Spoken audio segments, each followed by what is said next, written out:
some love to a team that we're not sure is getting enough.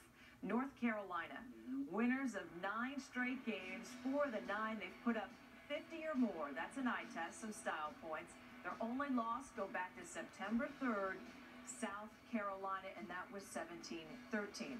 Heather, if UNC wins out, what are their chances? Well, going back to the Pac-12 conversation, the fact that Stanford and Utah both now have 2 losses, and you're guaranteed to have at least a 2-loss Pac-12 champ, that opens the door for the Tar Heels. If North Carolina were to run the table and knock off Clemson, which, by the way, as we mentioned, is something that Notre Dame could not do, that would give North Carolina a definite edge, and consider they would have won 12 straight games and an ACC title heading into that final ranking. That makes that South Carolina loss seem like decades ago, if you ask me. So they've got a chance, but they also have a really weak strength of schedule. The committee would seriously consider that, because that Coastal Division is pretty watered down. Who did they rack up all of those points against? We'd have to see how they would view North Carolina in that scenario, but it certainly helps that the Pac-12 took a nosedive this past weekend.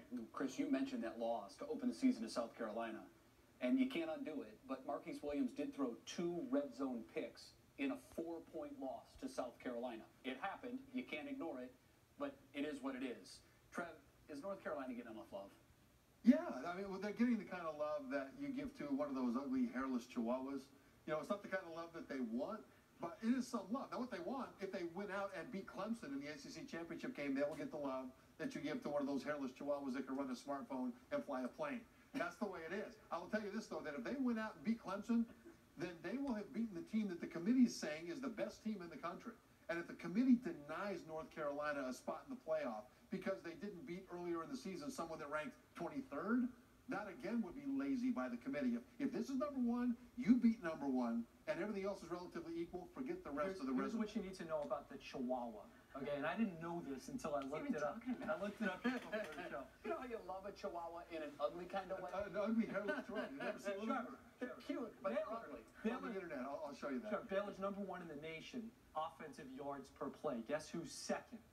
The Chihuahua, North Carolina. Their offense is more efficient than Clemson. Guess who has the most improved defense in the entire nation, 2014 to 2015? The Chihuahua.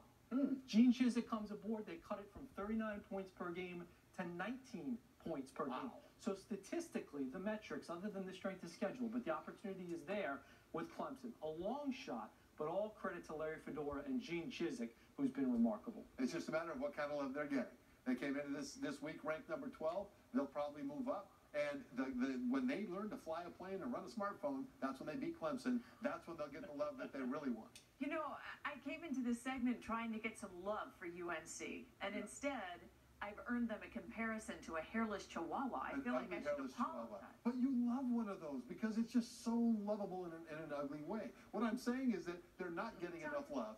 Don't try. Okay. Well, look, here's another way to say it. They're gonna jump into the ring with a pit bull. And if they beat the pit bull, they deserve. Well, yesterday, Danny Cannell, you know, he has this recipe of mayhem that he predicts is going to happen in the next few weeks, leading up to the final college playoff, and that's part of the mayhem. Yeah, he has one of his current top 4 making Carolina an actual Final Four, getting after it, taking out Clemson. Chihuahua in a good way.